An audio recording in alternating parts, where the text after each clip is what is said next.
the home opener for the Buccos and Kennywood season opener are just a few of the big events happening this month. Right, but Jeremy and Angie Jones of Discover the Burgh are here to share some other things to check out throughout April. Welcome, guys. Thank you. All right, so for people who are not able to drive up and see the solar eclipse, There's a solar eclipse happening? There is, yeah.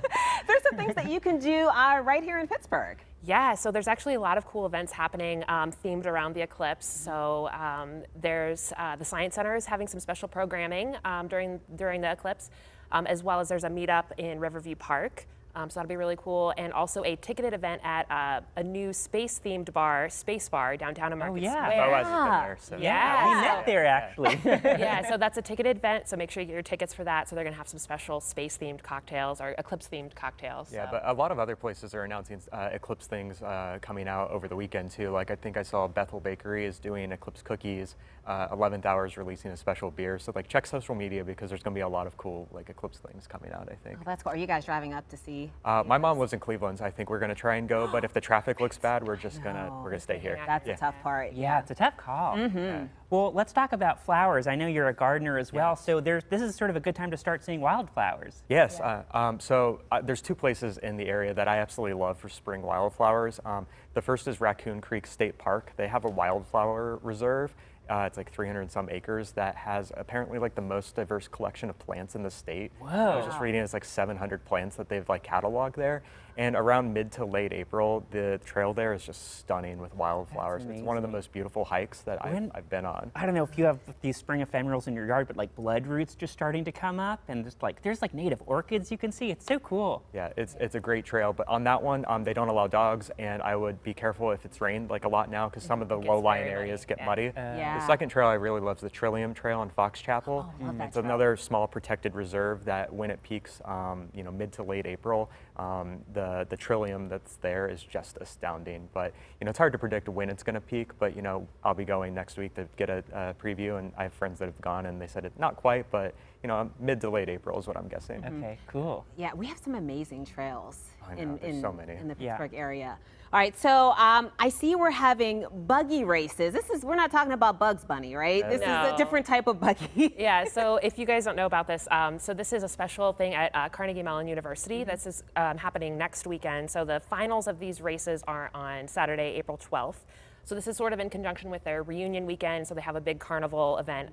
So these buggy races have been actually going on for almost 100 years, and so it kind of has evolved over time, with CMU's engineering focus. So basically teams engineer like a vehicle to race and compete through Shenley Park around Flagstaff Hill, and so it's really quite something to watch. You can go and watch the finals. Well, my favorite thing is that they have to have a driver, so there's somebody in those. Okay. The teams like go to try to find the smallest student on campus to be the driver, and then the engineering teams like help design the most aerodynamic buggy There's vehicle. someone in Yes, there? Somebody inside. Yeah. No way! They're like steering looking around it, for yeah. the smallest student on campus. Yeah. Be like, can we cram you inside this small? That was a joke that was aerodynamic told to us. tube? That was mine. Like literally, people would be like, "You need to be my driver." Yeah, I would definitely not be picked for that one. My feet would that be is so hanging out. cool. Yeah, that's Well, fun. if you're sick of dry tripping already, I guess you can go to Three Rivers Beer Week. Yeah. So that event, it's put on the Pittsburgh Brewers Guild. It's to highlight cool events at our area breweries. It's also next week, April 10th through I believe 14th, the Sunday. There's a lot of cool special programming at area breweries. One of my favorites is the Dancing Gnome Imperial Brunch on Friday. They open up earlier in the day, and they have a bunch of Imperial Stouts on draft, plus Wow. breakfast foods and brunch foods.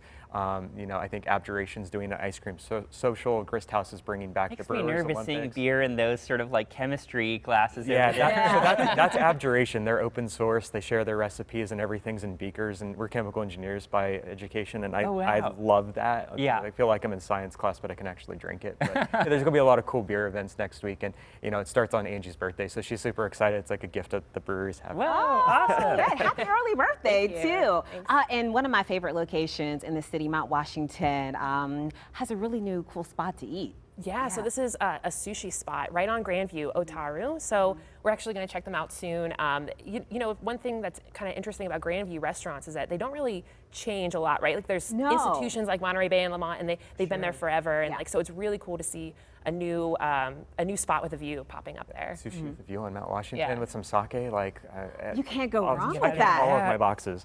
Yeah. And also, there's a lot happening on East Ohio Street.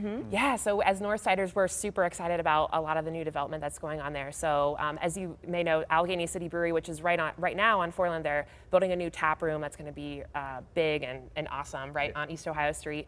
And then there's also Butterfat Gelato is going to be opening up there as well. Had me at the name. Yeah, we definitely need more ice cream in our That neighborhood. sounds amazing. Is And that then- like a new local spot? Yeah, so they've actually been She's been doing pop-ups and drops. I think Allegheny cool. City's actually had them from time to time, and you can order online.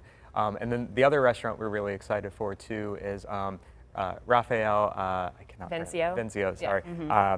I believe he was at Smallman Galley Yeah, way he started back. out at Smallman Galley, so we've kind of been Yeah. So following him for a while. he does urban gardening. I think we'd all be Oh, friends. yeah, but gotta hang out. he's opening up a farm-to-table Filipino restaurant on East Ohio Street as well. It's actually going to be right next to Butterfat Gelato. So like, there's so much construction and new businesses coming to my that gosh. stretch of the north side, and as neighbors, we're just super excited Yeah, about well, Sounds thank you so delicious. much. You always have such great ideas. If you want more recommendations from Jeremy and Angie, we're going to link up to Discover the Burgh on our website, kdk.com/talkpittsburgh.